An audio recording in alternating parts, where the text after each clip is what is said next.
What is up, guys? I am back here on YouTube. I know I took a little break. I know I missed the NFL Week 10 or NFL Week 9 preview. I will be doing a Week 9 NFL recap. Promise that'll be the only week I miss. I was just, really been feeling really sick the past few days, coughing a lot, so cough has kind of came back to me, so really just wanted to take a break until I really felt right to come back, but we're back here. It's Sunday night as I'm recording this. We will be doing the Saturday recap, college football week 10 recap. First game, this was the big noon game between the number one ranked Ohio State Buckeyes at home in Columbus, taking on the 3-4 unranked Penn State Nittany Lions. Penn State, obviously a talented team, and this was 17-14 at halftime. This was a close game at halftime. I really expected this to be a close game at halftime. I didn't really think Ohio State would pull away in this game. I'm going to be honest. I thought it would be pretty close, just because of the talent Penn State has, but, it's really hard if you're Penn State to defend a robot at quarterback in Julian Sand, who looks like the best quarterback in college football right now, besides Fernando Mendoza, and you have an absolute alien in Jeremiah Smith at receiver, and then you have Carnell Tate over here dropping 200 yards a game. Yeah, Ohio State is undoubtedly the number one team in the country. I had doubts about Ohio State being the number one team in the country. Not no more. A really dominant second half for the Ohio State. This Ohio State defense giving up 2 first-half touchdowns. Haven't seen that all season. But they make adjustments at halftime and come out better in the second half. Shut Penn State out in the second half. And run away with a 38-14 victory. Just a dominating victory for, in my opinion, the undisputed number one team in the country, the Ohio State Buckeyes. Next game I want to talk about is the number 6 ranked, I believe, Georgia Bulldogs heading into their neutral rivalry game in Jacksonville, taking on the Florida Gators. Florida unranked heading into this game at 3-4, and really just a scary and concerning game for Georgia. I thought Georgia would run away with this one eventually. I thought it'd be close in the first half, but it was close. Florida at one point had a 20-17 lead. I believe somewhere in the fourth quarter or late third quarter. Could be mistaken. But it's just a concerning game for Georgia. I still do believe Georgia's a top 5 team in the country, but just really concerning for the Georgia Bulldogs. I believe this Georgia team probably could finish 10-2. I believe they'll probably finish 10-2, if I'm being honest. I don't see them taking a third loss this season. But yeah, Georgia survives a scare versus Florida State. The first time Florida State has really looked great all season, besides that game earlier in the season versus Texas. But, yeah, just a scare for Georgia. But they managed to pull it out in the end, 24-20. Next up, we had the Indiana Hoosiers, number 2 ranked, going on the road, heading to, I believe, College Park in Maryland. This was 20-10. It was a 20-10 ball game. At one point, Maryland really kept this game at arm's distance in the first half, and coming out in the second half, they scored a touchdown. And then Indiana just absolutely just dominated, steamrolled Maryland in that second half. Just a dominant second half performance for the Indiana Hoosiers. Indiana scored 35 points in that second half. Just crazy. Maryland just a comedy of errors for the Terrapins, really. Just the fumbles, the Obviously, the Malik Washington fumble was a key play in the game. You had the late fumble that really wouldn't have mattered. And obviously, Malik Washington, I believe, threw an interception as well. Just a comedy of errors for the Terrapins. For really what I thought was one of the most improved teams in the country.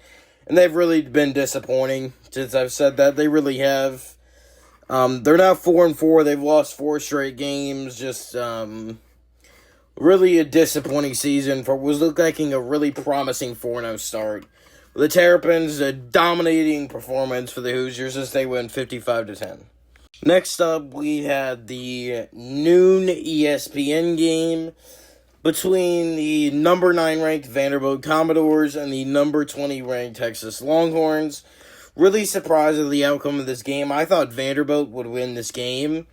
I thought Vandy would win this game, I'm going to be honest. But Texas is one of the best teams in the SEC. Whether you want to like it or not, whether you want to say that Ohio State win over Texas at the beginning of the season wasn't a quality win, and that was a quality win. That was a top 10 win for Ohio State at the beginning of the season. Texas is a top 10 team, in my opinion. I have them at number 10 in my top 10. If you want to see my top 10, you can go to my X page. I put it up in one video. I believe it was a few weeks ago. But I will make sure to include it in the description of this video. You can go follow my X and see my top 10. That comes out every Sunday around 2 or 3 p.m. Eastern Time. But anyways, it's besides the point. Really dominant win for Texas. Just a dominant win. Arch Manning played really well. Pavia did play well, but, I mean, it was just 3 late touchdowns for Vanderbilt. Score is way deceiving in this game. Texas dominated this game. Vandy, probably a good 10-2 team this year, but I don't think they'll make the playoffs, honestly. But a valiant effort at the end for Vandy, but they still fall 34-31 to the Longhorns. Next, we had the wild overtime finish between the number 10 ranked Miami Hurricanes heading on the road, taking on the unranked 5-3 SMU Mustangs. Really, just a shocking way to lose for Miami, and an awful way to lose for Miami with that late interception sealing it for the Hurricanes. Just a really bad way to lose. Beck, another bad game from him. Carson Beck is just not a good quarterback. I hope probably be a future sales agent at this point. He's just not good. Honestly, it's really sad to see the downfall of Beck, considering Carson Beck was a good quarterback in 2023 and considered like a top 5 quarterback in college football at one point. Disappointing game for Miami, a heartbreaking finish for Miami, and this just happens every year. Miami can never put it together. They always seem to lose 2 or 3 games at the end of the season. And even 5 straight games like we saw in, I believe it was like 2022 or 2023, something like that. Just another disappointing season for Miami, and what really could have been a great season. And SMU, just a wild overtime finish. They get the win 26-20 in this one. Next, we had the close game between number 18 ranked Oklahoma and going on the road taking on number 14 Tennessee in Neyland Stadium. Tennessee officially eliminated from the playoffs pretty much. I mean, they would have to have a ton of help to make the playoffs as a 3-loss SEC team. I believe Tennessee, this was a battle between 2 really good teams. Tennessee's a good team. They'll probably wind up finishing 8-4, 9-3. But a disappointing year for Tennessee. I mean, they hung in it with Georgia. They hung in it with Oklahoma. I mean, just like that's 2 heartbreaking losses that could have gone Tennessee's way. Tennessee very well right now could be sitting at 8-1. But just a disappointing, way to practically end the season for the Volunteers. Yeah, Oklahoma gets the win here. I think Mateer played well in this game. I didn't watch this game because YouTube TV and that dispute and everything like that. I could talk about that in a video if you guys want me to and share my opinion. But yeah, just a really just disappointing way to end the season for Tennessee. Oklahoma comes out, gets the win in Neyland Stadium. Really a gutsy win in one of the hardest environments to play in college football. Oklahoma gets the win, 33-27. Next game, we had the 7:30 Big Ten Network night game between the unranked 2-6 Purdue Boilermakers going on the road, taking on number 21 ranked Michigan. This was just a slugfest, really, for both teams. This was mainly just like a Jordan Marshall game. Jordan Marshall, I am an Ohio State fan, as you guys know.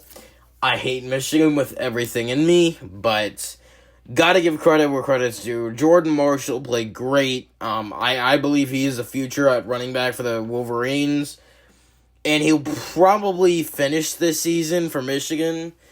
I'm predicting them to go 9-3 is my prediction. I predicted that in preseason. I'm sticking with it. Actually, no, I predicted Michigan to go 10-2 in the preseason, but, yeah, Michigan just a really concerning game for them all around. Really, the only bright spot was Jordan Marshall for them this game. They win this 21-16, but Purdue put up a fight against Michigan, and Bryce Underwood played very poorly. This game could have easily been 35-16 if it wasn't for Bryce Underwood fumbling in those two plays. He threw an interception and then he fumbled for a touchback. But yeah, this could have very easily been 35-16. But it's a slugfest. Michigan wins 21-16. Next up, we had the number 24 Utah Utes at home taking on number 17 Cincinnati. Cincinnati ended this game had won 7 straight.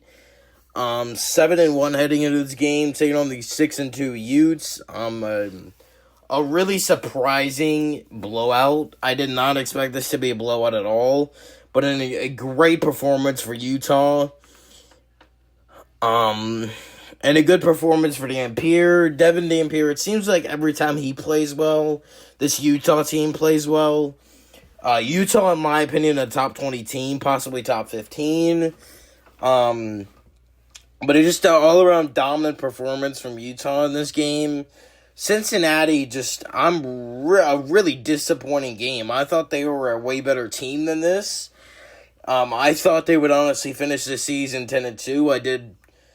I had them winning this game. Like, I literally thought they'd probably finish the season 10-2, but probably going to finish 9-3 or something like that, because Cincinnati's got a tough game or two coming up, so just really a disappointing loss for Cincinnati, and a dominant performance from Utah, really all around, offensively, defensively. They dominated this game, and Utah gets the dub 45-14 in the late game. And that'll do it for the Week 10 college football recap. A lot of good games.